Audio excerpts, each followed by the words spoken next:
Félix Tricolor con Sandra Zuleta.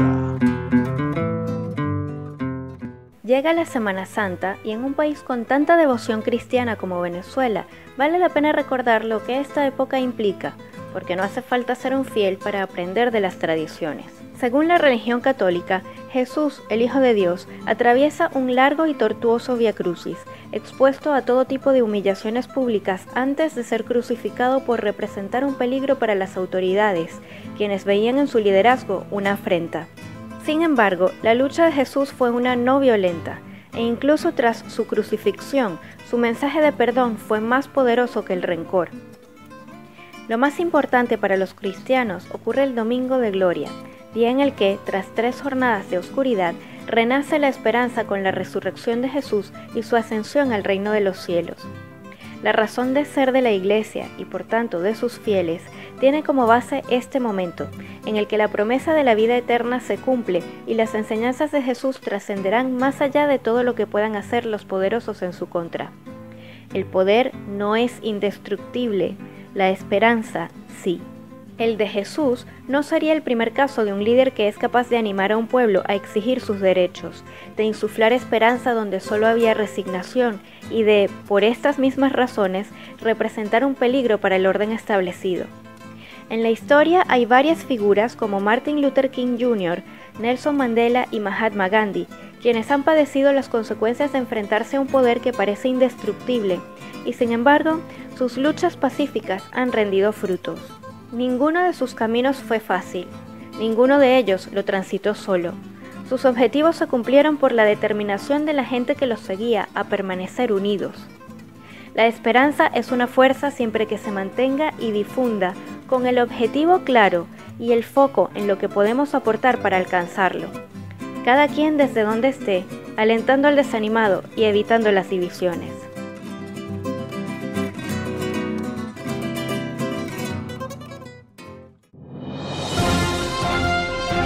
Buenas noticias. El secretario del Tesoro de Estados Unidos, Steven Mnuchin, afirmó este sábado 13 de abril que su país trabaja, junto con otras naciones, en la creación de un fondo de $10.000 millones que serían destinados a impulsar el comercio en Venezuela una vez instaurado un nuevo gobierno. La declaración se produce tras la reunión del Fondo Monetario Internacional y el Banco Mundial en una semana en la que el país norteamericano ha mantenido reuniones con los representantes de finanzas de Argentina, Brasil, Francia, Alemania, Japón y el Reino Unido, entre otros.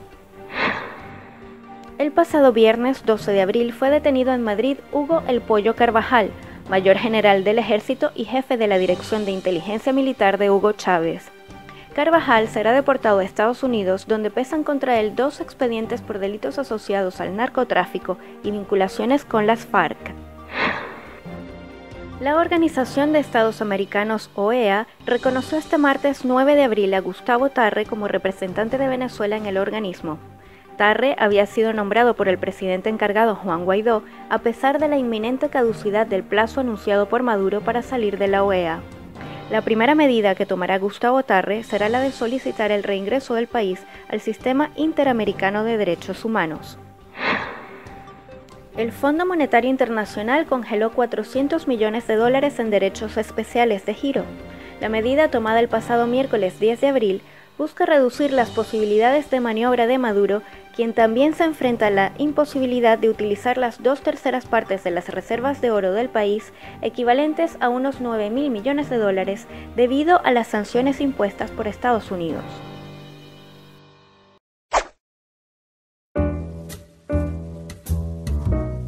Historias para contar. El Nazareno de San Pablo, según Óscar Llanes. A mediados del siglo XVII sale la escultura de El Nazareno de Sevilla. Nadie sabe quién hizo la imagen que se encontraba en la iglesia de San Pablo y actualmente reside en la iglesia de Santa Teresa, en Caracas. Sin embargo, el restaurador e historiador de arte Carlos Federico Duarte presume que su autor es un tallista sevillano llamado Felipe de Rivas, dada la factura artística de la escultura, las técnicas empleadas y los detalles en la ejecución. La devoción de los caraqueños a el Nazareno de San Pablo se remonta a 1833, cuando José Antonio Páez hace pública su intención de vestirse de nazareno todos los años, tras haberle concedido un gran milagro que nunca reveló. Páez, además, mandó hacer una réplica exacta y la regaló a la iglesia de Achaguas. La razón de este donativo también es un misterio. Según Óscar Llanes, y partiendo del clásico guabineo y jaladera que hay en el país, otros políticos comenzaron a imitar a Páez, quien era el hombre más influyente de la época, vistiéndose de nazarenos todos los años. Una vez que Páez cae en desgracia, estos políticos dejaron de practicar esta tradición. En 1669 llega a La Guaira un barco con 10 negros que padecían el llamado vómito negro, una especie de gripe que, dadas las pocas condiciones sanitarias de la época, se extendió por toda Venezuela. La iglesia saca la imagen en procesión y en una esquina llamada Miracielos, donde había una casa que tenía un limonero, las hojas y ramas se enredaron con la cruz y la mano del nazareno. Los limones que caían rodaban por las calles mientras la gente gritaba ¡Milagro!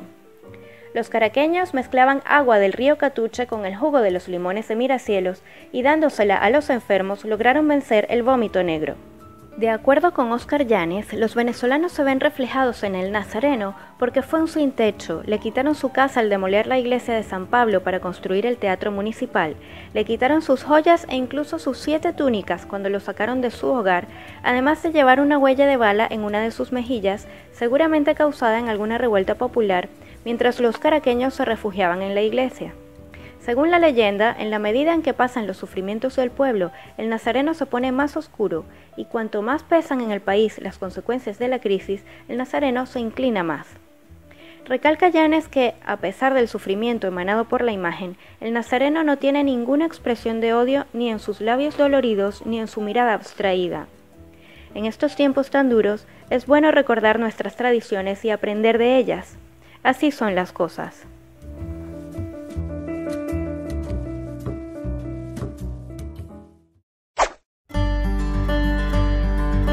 Ideas en conjunto. Desde Dos Hermanas, en Sevilla, Xenia Puente Rotinov nos cuenta cómo se vivía la Semana Santa en su casa. Hola a todos, les voy a contar un poquito cómo se celebraba la Semana Santa en mi casa. Mi familia materna es de origen ruso y la religión de nosotros es la ortodoxa rusa. La Semana Santa ortodoxa generalmente cae en un periodo diferente a la católica, puesto que los ortodoxos se rigen por el calendario juliano. Siempre hay una diferencia de 1 a 2 semanas. Es una fecha muy esperada, muy celebrada por los rusos.